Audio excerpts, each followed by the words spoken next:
Hey you folks, Quill18 here, and welcome to Let's Talk, I guess. Let's talk about 2000 videos, let's talk about day in the life of Quill18, and let's talk about advertising on YouTube, because actually those are all pretty related issues that we're going to talk about. What table am I going to play?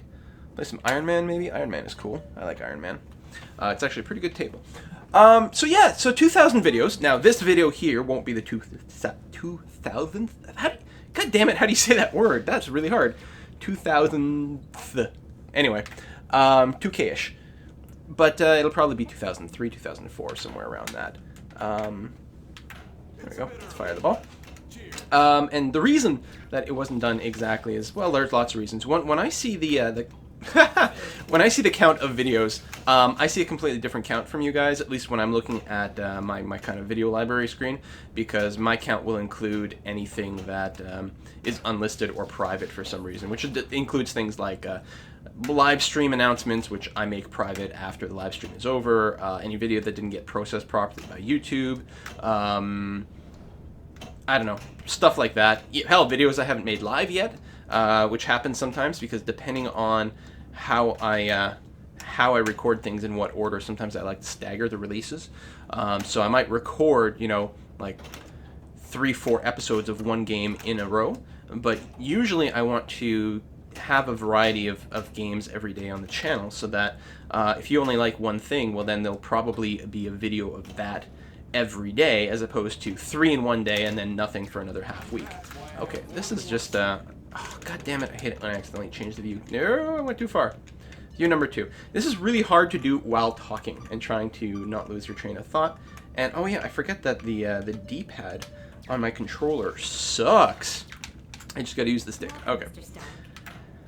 So 2000 videos. Now, and I've said this before, if you've been a long-time viewer, wow, this is actually going to go really suck. If you've been a long-time viewer, then I remember when I got my 10,000th, I can't say that word! Oh my god. The double TH and the S and the D's are just messing with me.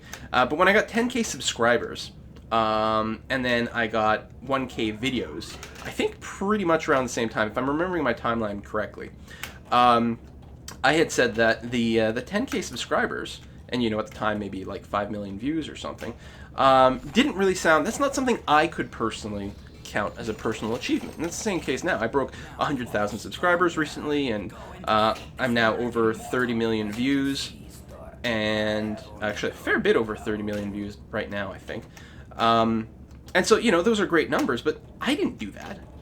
Like, that's not me. Those are, you know, people clicking and watching on the videos or clicking subscribe, right? That's I mean, I can take a little bit of credit for maybe making some vaguely interesting videos, but no matter how interesting the videos are, like, I don't really have control over who watches and who subscribes. It just sort of happens. But I can be very proud of the fact that I did stick around to make 2,000 videos. That's 2,000 of anything is a lot. And actually, it is pretty crazy. It is a pretty crazy number, because usually I don't necessarily stick with things.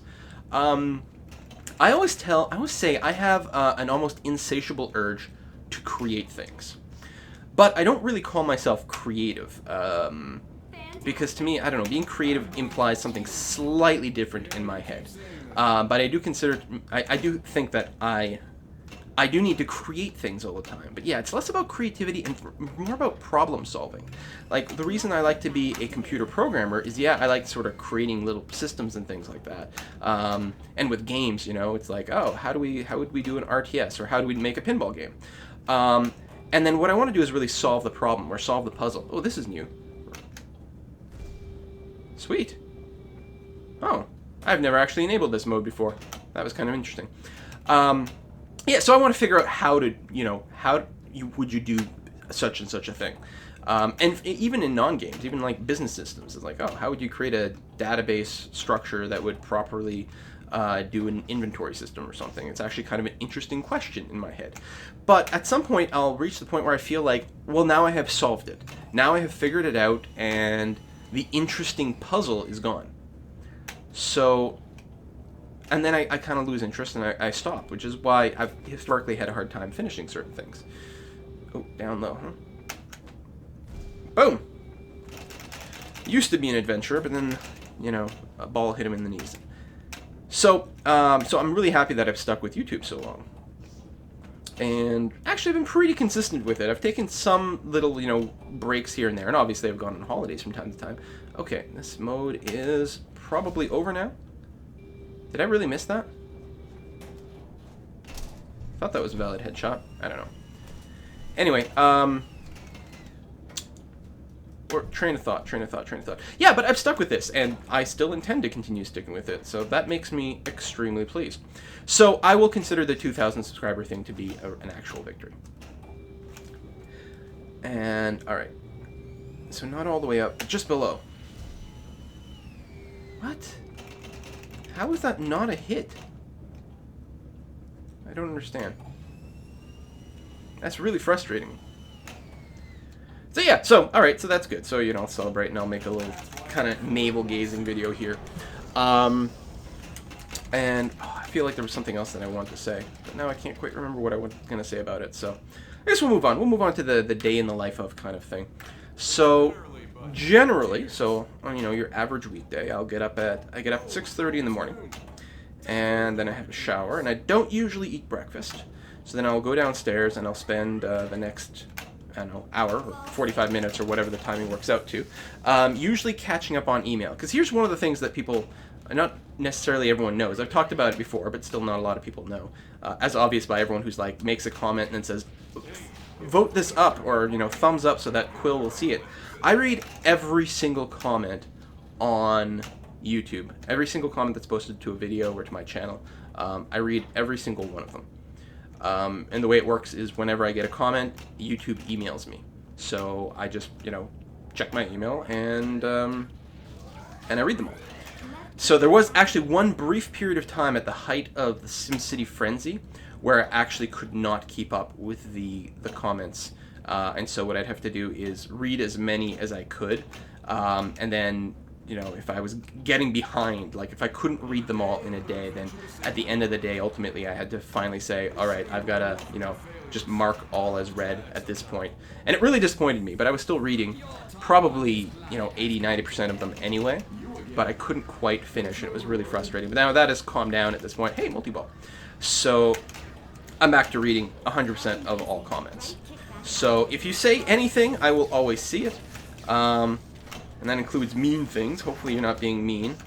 And, because, you know, the thing is, I can read, and this is true, this is, all the YouTubers or anyone who's ever done anything that's been open to sort of critical feedback, is you can read 100 good things, and that's not what sticks. It's the one bad comment that you read that sticks to you. So, you know, it can be a little demoralizing sometimes, and there have been certain periods where I've been like, I can't be reading these comments right now.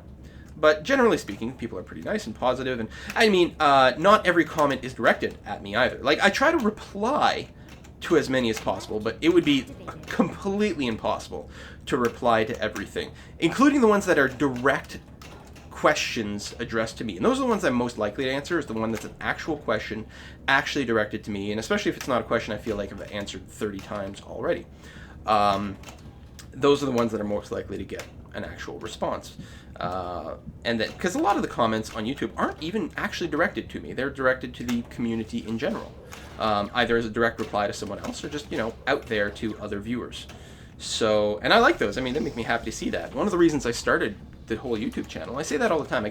Sometimes I get inbox messages from people talking about, you know, sort of their situation in life and how these videos have maybe, you know, made them happier or helped them through certain difficult times. And I always really appreciate those messages. And what I often have said to these people is, well, one of the reasons I created this, because gaming, even multiplayer gaming, still, it's often a relatively solitary experience, you know? It's just a sort of thing that you kind of just do. And frankly, I find, like, most of the games I show up on these channels are, yeah, again, they might have multiplayer modes, but a lot of people play them solo.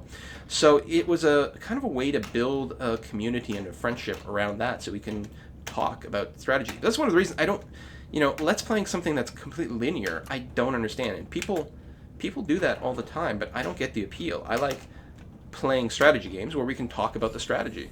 And yeah, it sucks when people tell me about how badly I suck at everything, but at the same time, I'm learning, and that's really great. So I like all the comments, even if they're not directed at me, and I read them. So, but yeah, I can't respond to them all. Ugh. Anyway, so day in the life of. So yeah, in the morning I will spend however much time I can reading that, and then by 7:30 I've got to be out of the house and driving off to work. So I work as a computer programmer. So I do that, and then I get back home sometime after 5. It really depends on traffic and if I have to run any errands. Usually by 5:30 I'm back home. And then, on a typical day, what happens is I say hi to my wife, I grab a glass of water or a soda, and then I head back down here to my little studio, and I will usually try to record an episode of something. We'll talk about some of the times involved in recording things at some point, but I usually try to sneak in an episode if I can. And I say sneak in because by the time 6:30 rolls around, I have to be at the gym. Actually, I have to be at my gym for 6:30. So I'm part of I don't know, I don't know how to describe it. Every time I describe it, people are like, what, like CrossFit? No, it's nothing like CrossFit. But it's sort of a class, a group, or whatever. We do kind of, I don't know, just like lots of plyometrics, lots of like strongman-y type stuff. Like today, I'm actually recording this, and I got to go to the gym very soon. And you know what? I just go AA. And today is the strongman-y type stuff where we're going to be flipping over tires, like 600-pound tires, lugging these big, huge chains around, and just generally doing like kind of things. And it's very entertaining. It feels good. It's very exhausting, but it's good. And one day still, I still keep promising to people that I will make a video talking about, sort of weight loss and things, because well, we'll talk about it one day, but I've lost a lot of weight. A couple of years ago, I lost a lot of weight, and I've been working hard to keep that off, so we'll have a discussion one day, but not today. So yeah, so there's gym, and then usually I will get home. The gym, luckily, is very close, and it's about a 30-minute session is always all what we put in. So usually I leave here at 6:15, and I'm usually back home by about 7:15. I will hop in the shower. Hopefully by then, dinner will be ready. I'll grab a plate of food. I will thank my wife for cooking it, and I will run back downstairs, where I will do some more recording, some more email response, and I will usually be working at that until about 10-ish at night is when I like to get off the computer. Then at that point, I will maybe actually talk to my wife for more than about 30 seconds. We might even watch a TV show together, oh my god. And then I try to actually be in bed by 11. In bed, but not asleep, because usually what I do is I pull out the laptop and I read comments and answer email for the next hour or two, oftentimes. And then I finally go to sleep, and then I do it all again at 6:30 the next morning. So if I'm lucky, I get about 5 hours of sleep. So that's one of the reasons I'm tired all the time, is because the schedule is actually completely bonkers. So I only do the gym on Monday, Wednesday, and Friday. On Tuesday is when I actually have some friends over, and we play Dungeons & Dragons instead, or maybe some sort of geeky board game. We played Agricola last time, which is fantastic. And on Thursdays are my only free night, my truly free night, which actually tends to be the one that I do the most recording on, just because I have more time. And then weekends are great because that's when I can really get work done. Maybe even a little bit of computer programming for my own game projects, but mostly more recording. And that's often where I also catch up on a lot more email as well. Yeah, so how long does it take to record an actual video? Well, it really depends on the type of video. The longer ones are the Let's Tries. Because, so first it takes a little bit of time. Usually I'm maybe, I'm emailing a game developer, or I'm talking to a PR company or something to get a copy of a game. I mean, sometimes if it's something I know I'm interested in and needs to be on the channel, and I can't get a hold of someone, and it's out, then I'll just pop onto Steam and do that. But especially the ones that are the pre-release ones, I got to go and talk to some developers and say, hey, I got this channel, and I'd like to take a look at your game, and maybe make a video for it, that sort of thing. And indie developers are usually totally up for that. The bigger developers and bigger publishing companies are usually really a pain in the ass to get a hold of, which is the problem. I'm sure, damn it, they would like to be covered on YouTube as well, unless you're Creative Assembly or Sega or whatever, because you guys are big douchebags. But other than that, usually I can get something done. But it takes some amount of time to get that all coordinated. Then I gotta, obviously install the game, start it running, and then play enough so that I know what the hell's going on. Usually I try to put in at least an hour of gameplay at that point to get a general sense of the game. And then at that point I will spend about 30 minutes recording the Let's Try. And the Let's Try is always intended to be a very, a very brief, like, on the surface experience of this game. What is this game all about? Let's give it a brief try. I don't do reviews. I don't actually do reviews, right? I never give a score to the game at the end. And one of the things you'll also have noticed, if you've paid any attention to my channel, I never cover a game I don't like. If I don't have fun with the game, if I don't find it interesting, then I just don't make a video for it.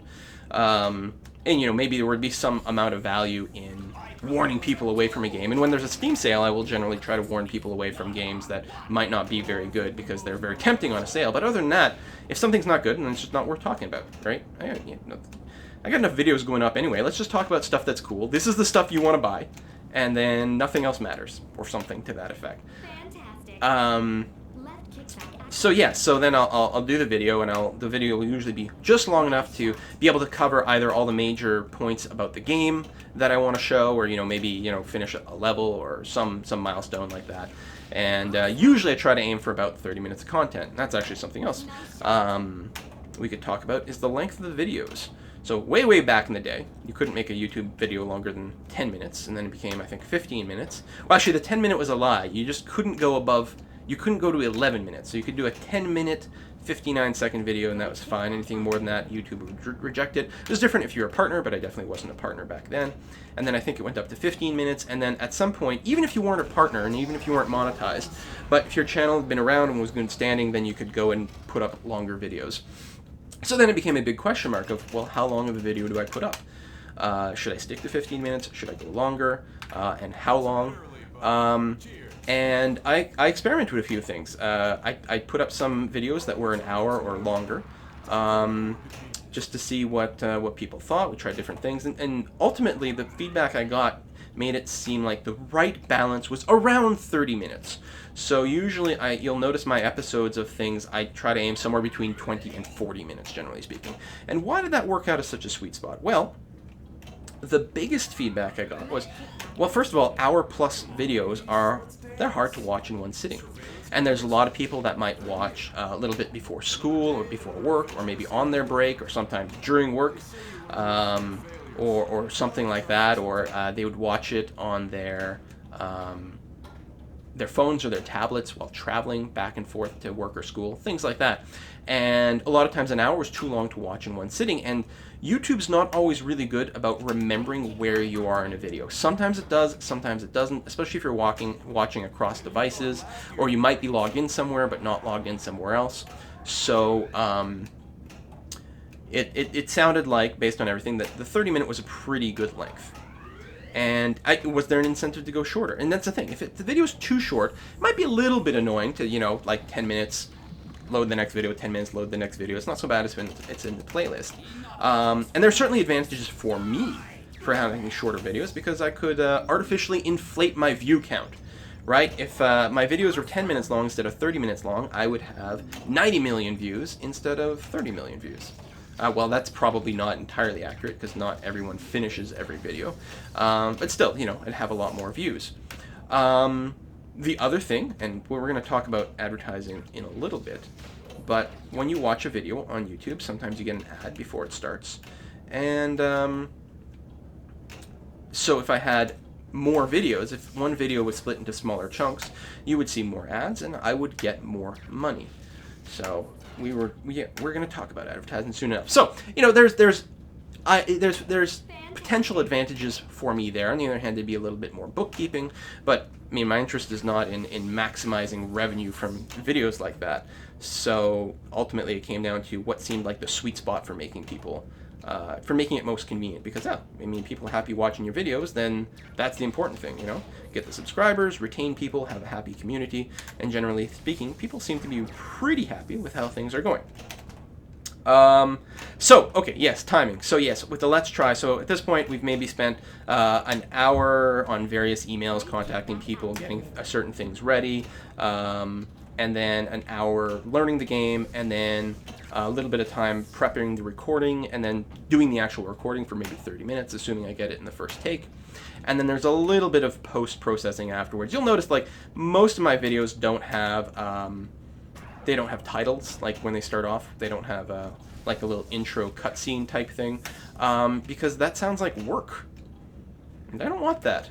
I want it to be relatively simple.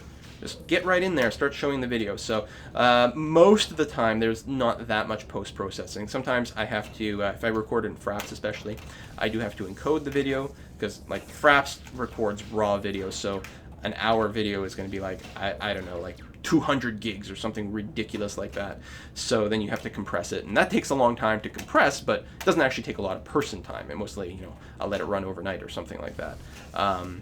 But so there's a little bit of work there, and then the same thing for uploading to YouTube. Takes me, you know, again, the actual uploading is mostly, you know, just I walk away and let it happen. And actually, that's the thing. I usually upload my videos in the morning before leaving for work.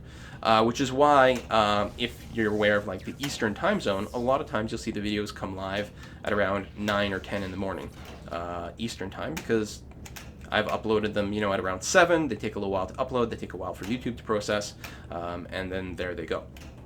So yeah, I'll do that, but you still have to set titles, descriptions, tags, a few other things sort of on the internals of YouTube, and oh. That was close. Yeah, and then of course there's all the time you spend answering comments. So for a Let's Try, I always ballpark that in practice a 30-minute Let's Try represents about 4 hours of work, not counting all the comment processing, which can add a fair amount more time, but it's hard to judge because I'm handling comments from lots and lots of different... I'm not even paying attention to my shots here. I gotta finish this mode. Magic versus machine. How do I complete the mode now? It looks like I'm done. All the glowy bits. Oh, maybe I go in the middle now. I think that's the case. Maybe not. Seriously, what shot is missing? Hurry up, Tony. Well, what am I hurrying for? I can't see anything glowing.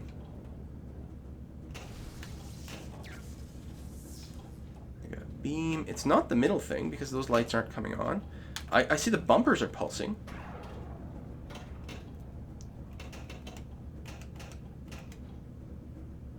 The flipper? There's maybe a little blink on the flipper. Hurry up, Tony. Oops. I'm paying too much attention to the top of the board. I lost the ball. Anyway, yeah, so that's on a Let's Try. Now, Let's Plays are a hell of a lot easier. Because I don't have to do all the prep time, the learning the game, the so on and so forth. Like, you know, there's some amount of setup the very first time. But other than that, recording a 30-minute video, sort of I just sit down and record it. There's a little bit of prep time ahead of time, and a little bit of post. But, and it helps if I can do multiple episodes in a row. I don't always have enough energy for that, because it actually takes a lot of energy to talk for a really, really long time. And speaking of talking for a really, really long time, I'm actually concerned that I might have to cut this. What time? I don't know what time it is. I'm playing this game, and if I tab out, Fraps will just crash on me. So I think I'm gonna have to put in a cut. But yeah, so if I can do a few in a row, it's great. But yeah, there's oh, that was the reason for a 30-minute episode, because after about 30 minutes straight of talking, you get tired. It's hard. So I need to take a break so I can get a drink of water, so I can just rest my throat a second.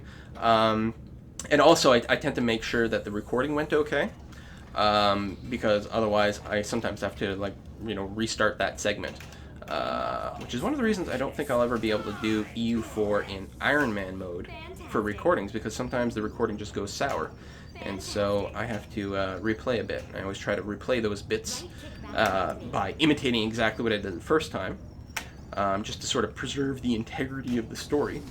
But and it's very rare. It used to be more of a problem, but I'm more aware of all the pitfalls. We're on that same event again. That can happen. Magic versus machine. All right, magic versus machine. I've got energy armor, but I seriously. Oh, it is the bumpers. I don't know. Anyway, I'm gonna have to read up the instructions on this map here.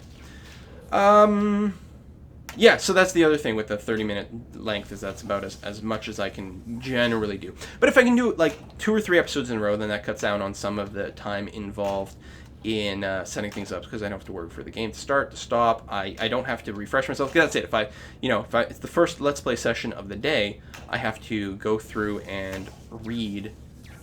Or maybe watch the last few minutes of the last video, maybe open up the map and look around and see what the status of things is, to see where I am in there. So, still, I often say that a 30-minute Let's Play episode takes about an hour of work to put out there. And actually, Let's Plays tend to get fewer overall views than the Let's Tries as well. I mean, the first video in any Let's Play tends to get a lot of attention. But then after that, there's a little bit of fall off. So if I could do like a Let's Try every day, I'd probably get more views, but that sounds boring. Although my whole thing that I talked about before with the lack of interest in things is also part of the reason the longer Let's Plays sometimes get on my nerves. And why I often can't finish a Paradox game in a Let's Play setting, because the pacing is just off. I could turn on Netflix and play through an entire Paradox game in, over the course of a weekend while watching some Doctor Who or something like that, and that's fine. But to sit there and like talk, I can only play so much in one day, which means it takes months for me to play out these games. Then I just kind of like, all right, I got to do something else. So yeah, that's time to make a video and sort of day in the life of, and how that works. And so. Yeah, so I spend a lot of time actually recording, or actually working all the time. And not a lot of time left to, hang out with my wife and my friends, which I have to do something and reset my life balance somehow, but I haven't quite figured out how to do that yet. So I'm effectively working almost 2 full-time jobs, if you count YouTube as work. And it's fun work, but it is exhausting. And people always say, oh, find the one thing that you would do for free and then do that as a job. Well, it's still work. It's still a job. And there's no one thing you can ever do for the rest of your life that will please you. People will say that, like, oh, you work you work for 11 months out of the year so you can take a holiday and go somewhere where you really, really want to go. And that's, what a stupid way to live. Well, listen, your job can be eating chocolate pudding and in, I don't know, Hawaii or something. And you know what? You're still sometimes going to want to go to Brussels and get a waffle. It doesn't matter how sweet your life is. You want to experience different things. And that's the thing. The YouTube thing is awesome, but it is genuinely exhausting at the same time. So yeah, I guess that will segue into our talk about advertisement and monetization on YouTube, and of course we'll discuss the whole App Nana thing. See you next time, folks. Bye bye.